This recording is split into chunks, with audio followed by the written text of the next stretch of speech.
Welcome to another video. और ये है टोक्यो रिवेंजर के सीजन 3 का एपिसोड 10 का रिव्यू। तो चलिए जानते क्या हुआ कहानी में आगे टोक्यो रिवेंजर के। तो जिसकी शुरुआत हम देख पाते हैं किसाकी को, जो अपने हाथ में बंदूक ताने खड़ा होता है सामने ताकेमीची के, जिसे देख सब हैरान होते हैं और काकू चान भी पूछता है, ये क्या कर रहे हो तुम किसाकी, ये तो बच्चों की लड़ाई थी ना।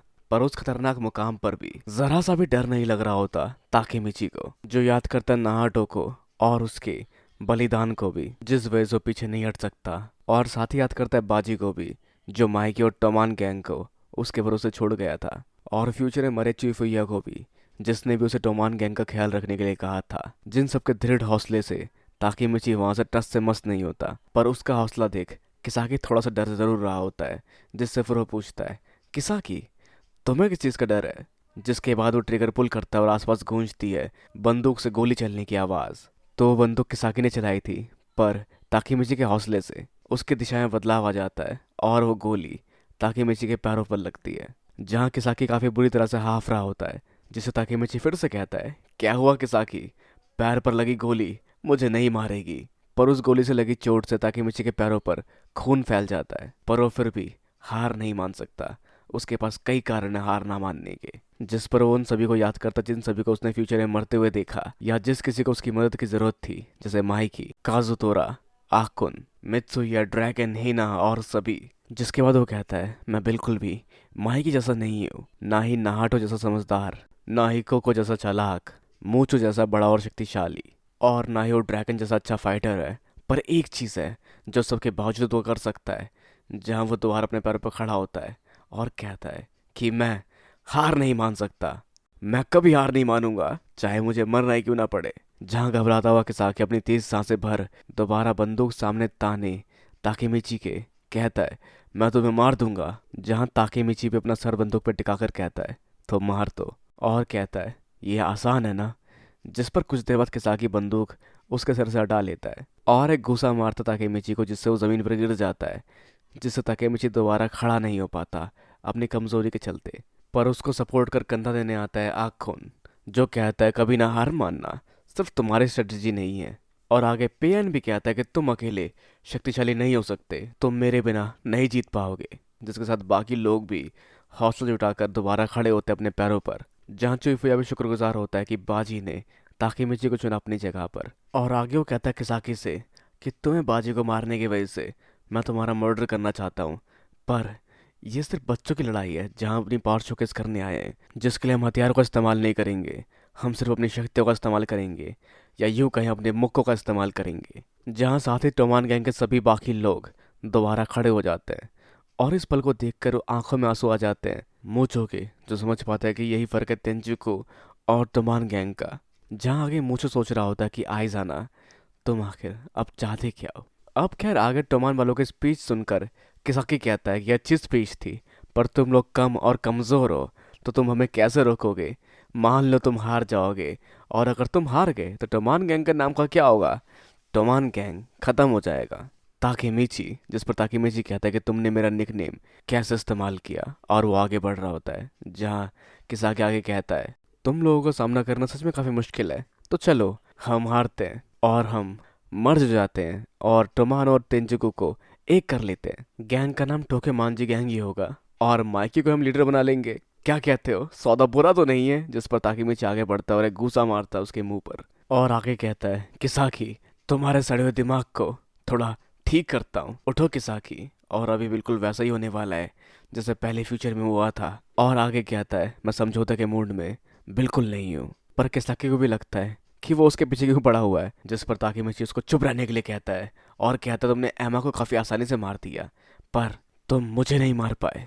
और वो किसी और फ्यूचर की बात करता है जहाँ ड्रैगन ने किसी को मार दिया और वो जेल चला गया, जो ताकेमीची नहीं समझ पाता कि कैसे हुआ।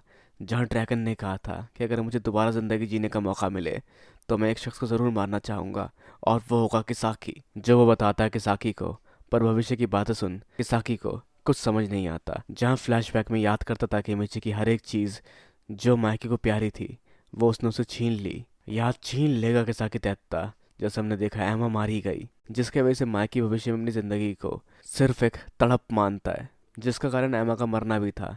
जहाँ एमा ने मरते हुए ये भी कहा था कि मेरे लिए माइकी का ख्याल रखना। और इस पल ताकेमिची ड्रैगन माइकी और एमा को याद कर एक घूसा जड़ने के लिए बढ़ता है किसाकी के ऊपर, जिसका घूसा रोक लेता है आइज़ाना कुरोकावा और एक घूसा जड़ देता ताकेमिची को और कहता है रास्ते में आने वाले हर किसी को तबाही करना है ना मैं, तो मैं खुद तैयार हूँ इन सभी को अपने हाथों से मारने के लिए। जैसा ताकेमिची उसको बिल्कुल नहीं करने देगा और उसे वार करने पड़ता है, जिसे आइज़ाना काफ़ी आसानी से काउंटर कर लेता है। पर ताकेमिची फिर भी नहीं हारा होता, वो दोबारा खड़ा होकर दोबारा वार करने जाता है और हर बार पिटता रहता है, पर फिर भी वो अपना हौसला बिल्कुल नहीं हारता। और खून में लथपथ ताकेमिची आगे बढ़ता हुआ कहता है कि माइकी फ्यूचर में वैसा बन गया सिर्फ तुम लोगों की वजह से, जिसके हौसले को देखकर याद आता है आइज़ाना कुरोकावा को माइकी के भाई की।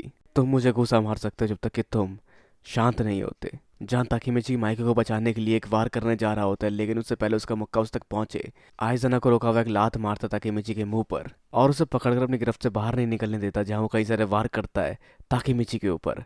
और जब वो ताकेमिची को छोड़ता है तो ऐसा लगता है कि ताकेमिची इसके बाद धराशायी हो जाएगा, पर वो फिर भी अपने पैरों पर खड़ा होता है और आगे बढ़ता है कहते हुए कि मैं बचाऊंगा तोमान को और माइकी को।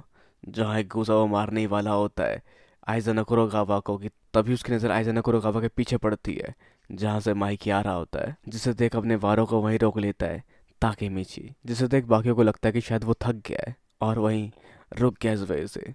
पर ये सच नहीं होता। जहाँ ताकेमिची अपना हाथ वही रोक ऊपर हवा में उठा लेता है और कहता है तुम लेट हो, देखो मैं हारा नहीं हूँ, जिससे किसी को समझ नहीं आ रहा था कि ताकेमिची आखिर कहना क्या चाहता है। पर तभी सब पीछे मुड़ के देखते हैं और देखते हैं वहां से माइकी आ रहा होता है। पर कैसे?